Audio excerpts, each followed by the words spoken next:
అడవిలో పక్షులన్నీ ఎంతో ప్రేమగా ఆప్యాయంగా తోబుట్టువుల్లా ఉండేవి. గుడ్లగూబ, గోరింక, చిలుక, పావురం, కాకి, నెమలి, ఉడ్పెకర్, బుల్బుల్ పిట్ట, కోకిల అన్నీ సంతోషంగా జీవితం గడుపుతున్నాయి. ఒకరోజు పావురం తన బిడ్డతో కలిసి తన గూటిలో కూర్చుని ఉంది. అప్పుడే గోల్డీ రాబందు అక్కడికొచ్చింది. అరే వా, పావురం పిల్ల! రాబందు తన బిడ్డని పట్టుకుపోవాలని చూసింది. తను చాలా వేగంగా పావురం గూటిపైనుంచి వెళ్ళింది. తను పావురం బిడ్డని పట్టుకోలేకపోయింది. కాని తను అలా చెయ్యడం వల్ల పావురం పిల్ల గూటిలో నుండి నేలమీద పడింది. అలాగే తన రెక్కలు గాయపడ్డాయి. ప్రస్తుతానికి వెళుతున్నాను. తర్వాత నా భార్యతో కలిసి తప్పకుండా వస్తాను. నాకు చాలా నొప్పిగా ఉంది. నువ్విక్కడే ఉండు నాన్నా, నేనిప్పుడే వస్తాను. పావురం తనని అక్కడే వదిలేసి వెళ్ళిపోయింది. చాలా సమయం ఎగిరిన తరువాత తను పిచ్చుకరాణి కోటకి చేరుకుంది. పిచ్చుకరాణి, దారుణం జరిగింది. ఏం జరిగిందో నాకు చెప్పు. పిచ్చుకరాణి, ఒక రాబందు నా బిడ్డ మెడ మీద దాడి చేసింది. తన రెక్కలకి చాలా పెద్ద దెబ్బ తగిలింది. రక్తం కూడా కారుతుంది. అయ్యో దేవుడా, పద, నేనిప్పుడే వచ్చి తనని చూస్తాను. పిచ్చుకరాణి పావురంతో కలిసి ఎగురుకుంటూ తన ఇంటికొచ్చింది. కంగారు పడకు నాన్నా. బిడ్డ నేలపై పడుంది. అలాగే తన రెక్కల నుండి రక్తం వస్తుంది. పిచ్చుకరాణి తన కళ్ళు మూసుకుని ఇలా అంది. హే నా మాయావి శక్తులు, ఈ బిడ్డ గాయం మాయం చేసి తనని శక్తివంతంగా మార్చండి. తను అలా అనగానే తన నుదిటి మీద ఉన్న వజ్రం నుండి ఒక వెలుగు వచ్చి ఆ బిడ్డ పైన పడింది. తన గాయాలు తగ్గిపోయి తను మంచిగా అయిపోయింది. అమ్మా, నాకు పూర్తిగా తగ్గిపోయింది. కృతజ్ఞతలు పిచ్చుకరాణి. ఈ రోజు మీరు రాకపోయింటే బహుశా నా బిడ్డ ప్రాణాలతో ఉండేవాడు కాదు. అలా అనకు సోని పావురం, దేవుడందరినీ చల్లగా చూడాలి. అలా అంటూ రాణి పిచ్చుక తిరిగి తన కోట వైపుకు ఎగిరిపోయింది.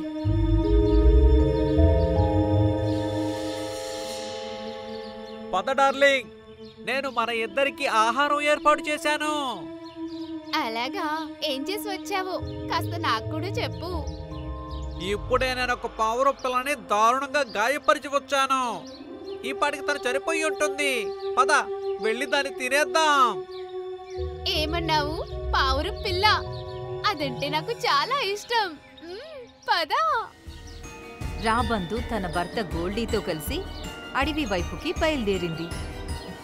పావురం పేరు వినగానే నా నోటిలో ప్రతిసారి నీరు ఊరుతుంది. అవును, నిజమే డార్లింగ్. నేను కూడా చాలా కష్టంగా నన్ను కంట్రోల్ చేసుకుంటున్నాను. అవి రెండు పావురం ఇంటికి వెళ్లి చూస్తే తన బిడ్డ నేలపై ఉన్నట్టుగా కనపడింది. నువ్వేమో గాయపరిచి వచ్చాను అన్నావు, కానీ తన శరీరం మీద ఒక్క గాయం కూడా కనిపించటం లేదు. అదే అర్థం కావటం లేదు. గాయం చాలా పెద్దగా చేశాను నేను. గోల్డీ ఇంకా తన భార్య దాని వైపుకి వెళుతుండగా ఒక శబ్దం వినిపించింది. గోల్డీ రాబందు, నువ్వు మళ్ళీ నా అడవిలో పక్షులన్నింటినీ వేటాడడం మొదలు పెట్టావా? అరే అరే, నువ్వెక్కడి నుంచి వచ్చావు? ఇంతలోనే ఆ బిడ్డ ఇలా అంది. నేను క్షేమంగా ఉన్నాను, చూస్తూ ఉండండి రాణి పిచ్చుక మిమ్మల్ని ఏం చేస్తుందో.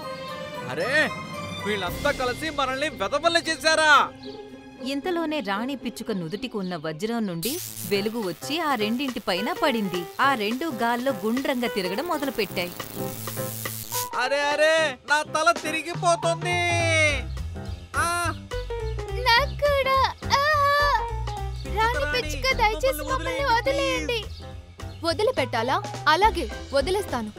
రాణి పిచ్చుక వజ్రం నుండి మళ్లీ వెలుగు బయటకొచ్చి రెండింటిపైన పడింది. ఆ రెండు ఒక బాల్ లాగా వేగంగా గాల్లోకి ఎగిరిపోయాయి.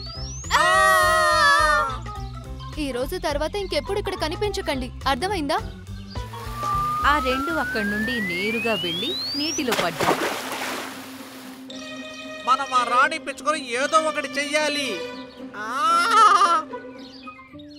కొద్ది రోజుల తర్వాత రాణి పిచ్చుక 2 గుడ్లు పెట్టింది.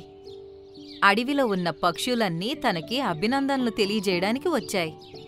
రాణి చిలుక, కొత్త గుడ్లు పెట్టినందుకు మీకు చాలా చాలా అభినందనలు. మీరు మీ గుడ్లని చాలా జాగ్రత్తగా చూసుకోండి. ఇందులో నుండి పిల్లలు బయటకు వచ్చే వరకు మేం మిమ్మల్ని ఇబ్బంది పెట్టము.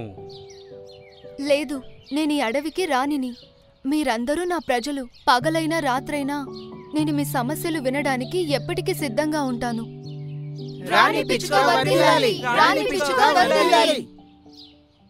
ఆ రోజు రాత్రి రాణి పిచ్చుక ప్రశాంతంగా తన గూటిలో నిద్రపోతుండగా తనకి ఏదో అలజడి వినిపించింది. అరే, ఎవరక్కడా? తను లేచి చూస్తే ఎదురుగా ఉన్న చెట్లు కదులుతున్నాయి. ఎవరున్నారక్కడా? అప్పుడే గోల్డీ రాబందు తన భార్య చెట్లలో నుండి బయటకొచ్చాయి. ఏంటి సంగతులు రాణి పిచ్చుక, ఎలా ఉన్నావు? మీరిద్దరూ ఇక్కడేం చేస్తున్నారు? ఉండండి, ఇప్పుడే మీ సంగతి చెప్తాను. మాకు తెలుసు, నీ మ్యాజిక్ కేవలం పగటిపూట మాత్రమే పనిచేస్తుంది. అందుకే మేం పక్క తీర్చుకోవడానికి రాత్రిపూట వచ్చాం. వాటి మాటలు విని రాణి పిచ్చుక ఆశ్చర్యపోయింది. అప్పుడే గూటిలో ఉన్న తన 2 గుడ్లు కదలడం మొదలుపెట్టాయి. నా గుడ్లు! తను తన గుడ్ల దగ్గరకు వెళ్ళింది. అప్పుడే గోల్డీ ఇలా అంది. అంటే దీని అర్థం మేము సరైన టైంలోనే ఎంటర్ అయ్యామన్నమాట. ఈ గుడ్ల నుంచి నీ పిల్లలు ఇప్పుడు బయటికి రాబోతున్నాయి. పద డార్లింగ్. గోల్డీ, నా గుడ్ల నుండి దూరంగా ఉండు. కావాలంటే నా ప్రాణం తీసుకో. లేదు లేదు, అందులో ఏం మజా ఉంటుంది? రాబందు ఇంకా తన భార్య 2 గుడ్లని తన పంజాతో పట్టుకుని 2 వేరువేరు దిక్కులకు ఎగిరిపోయాయి.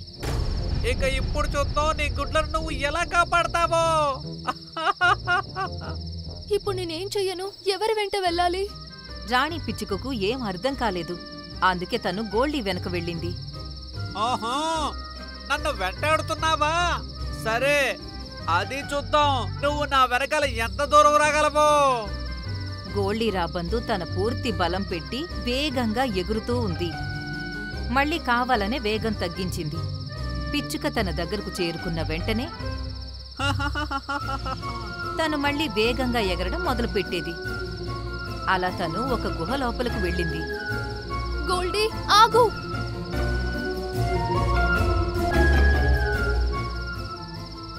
తను ఒక పెద్ద రాయి దగ్గరకు వెళ్లి ఆగింది. అక్కడే ఆగు రాణి పిచ్చుక, లేదంటే దీన్ని వదిలేస్తాను. అప్పుడు ఈ గుడ్డు రాయి మీద పడి పగిలిపోతుంది. గోల్డీ, ఇలా చెయ్యకు. నా గుడ్లు నాకు తిరిగివ్వు. సరే, నేను ఈ గుడ్డుని ఇక్కడే పెట్టి వెళ్ళిపోతాను.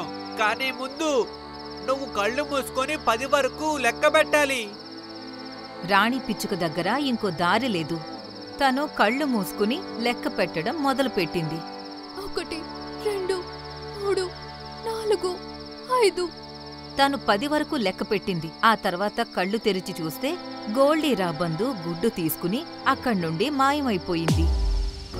మోసగాడు గోల్డీ! తను పళ్ళు కొరుకుతూ ఇలా అంది. తిరిగి వెళ్లడానికి గుహ ముఖద్వారం వైపుకు బయలుదేరింది. కాని తను అక్కడకు వెళ్లి చూస్తే అక్కడ గుహద్వారం ఒక రాయి సహాయంతో మూసేసినట్టుగా కనపడింది. ఈ రాయి పక్కకి తీయకపోతే పగలు కూడా గుహ లోపలికి సూర్యుడు రాడు. అప్పుడు నేను మ్యాజిక్ చెయ్యలేను. పాపం నా పిల్లలు ఏ పరిస్థితుల్లో ఉన్నారో. తన కళ్లల్లో నీళ్లు కారడం మొదలయ్యాయి. అలాగే బాధతో ఒక అరుపు తన గొంతు నుండి బయటకొచ్చింది. ఆ! రాణి పిచ్చుక ఎప్పటికైనా ఆ గుహ నుండి బయటకు రాగలదా? తనకి తన పిల్లలు ఏ పరిస్థితుల్లో కనిపిస్తారు? ఈ ప్రశ్నలన్నింటికీ సమాధానం మీకు ఈ కథ యొక్క ఇంకో భాగంలో దొరుకుతాయి.